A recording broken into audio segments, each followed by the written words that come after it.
Billionaire sees Black Waitress hand his disabled son the dance floor, and his life changes forever. The ballroom was filled with polished marble floors, glittering chandeliers, and the sound of violins echoing through the night. Guests whispered in admiration of the billionaire who owned it all. But behind his wealth stood a quiet truth. His young son, bound to a wheelchair, had never been seen as more than fragile. That night, as he watched in silence, a black waitress stepped forward, knelt by his son's side, and extended her hand. What happened next didn't just silence the room. It shattered every belief the billionaire once held about life, love, and the courage to truly live. Alexander Pierce had built an empire from steel and glass. His company's name was etched on skyscrapers, his face on magazine covers. But behind the gloss of power lay a complicated truth. At home, his wife had passed away years ago, leaving him to raise Ethan alone. Ethan, now 14, had been born with cerebral palsy. Walking was slow and painful. Dancing was considered impossible. While Alexander ensured the boy had the best doctors, therapists, and tutors money could buy, deep down he carried a quiet disappointment. To the billionaire, weakness was unacceptable, and Ethan's struggles reminded him daily of a battle he could not win. So when the annual Pierce Foundation Gala arrived, a night of elegance, champagne, and flawless performance, Alexander never planned to let Ethan into the spotlight. The boy sat quietly at the edge of the ballroom, watching everyone else glide across the marble floor. That's when it happened. As the orchestra struck up a soft waltz, a young black waitress named Maya noticed the boy staring. She wasn't supposed to leave her tray. She wasn't supposed to cross into the dance floor.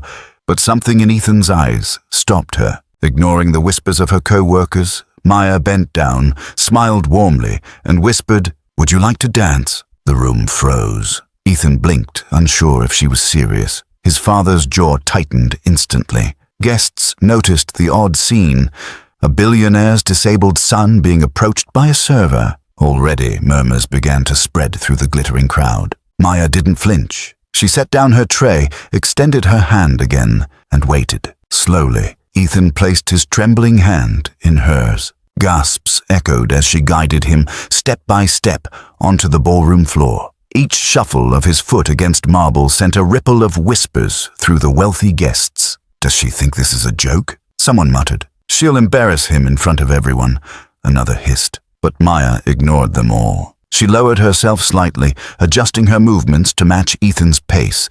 Instead of spinning gracefully, she let him lead. The boy stumbled at first, his legs stiff, his hands shaking. A few people chuckled quietly, cruel smiles hidden behind champagne glasses. Alexander sat frozen, torn between anger and confusion. This waitress, this nobody, was dragging his son into humiliation. Why hadn't security stopped her yet? But then Ethan took another step, and another. Maya whispered encouragement, smiling as if the world had vanished. Her calm presence gave him rhythm. His awkward shuffle began to resemble a dance. The laughter in the room faded into silence. For the first time, Ethan wasn't just the disabled boy in the corner. He was a young man moving to music, leading with determination, his eyes lit with pride. Alexander's chest tightened.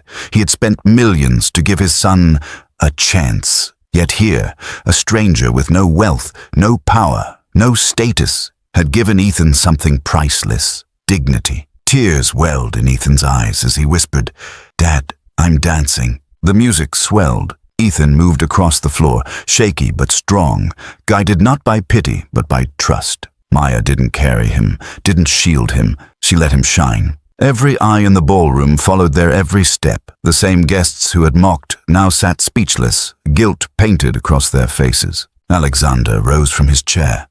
For the first time in years, he saw not weakness, but courage in his son. Ethan stumbled once more, nearly falling. A gasp spread through the crowd, but Maya caught him gently, smiled and whispered, "You're leading. Don't stop now." And Ethan didn't. With trembling determination, he finished the dance as the orchestra struck its final note. The room erupted, not in laughter, not in whispers, but in thunderous applause. Ethan's face lit up with a joy his father had never seen before. Maya bowed her head, trying to step away, but the boy held her hand tightly, unwilling to let go. At that moment, Alexander Pierce realized something that would haunt him forever.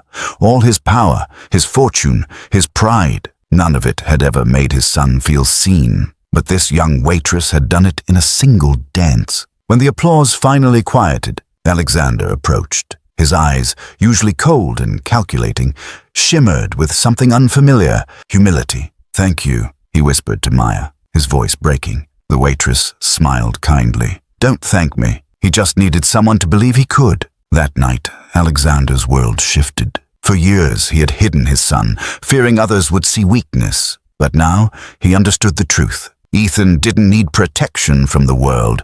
He needed a chance to be part of it. The billionaire donated millions the following year, not to expand his empire, but to create programs for children with disabilities. At every gala thereafter, Ethan was no longer a shadow in the corner. He was introduced proudly as the heart of the Pierce family, and whenever Alexander remembered that night, he didn't think of deals signed or fortunes won. He thought of a waitress with courage enough to ignore the crowd, and a boy who found his first dance. Because sometimes the greatest wealth a man can have is not in his bank account, but in the love and dignity he gives to others.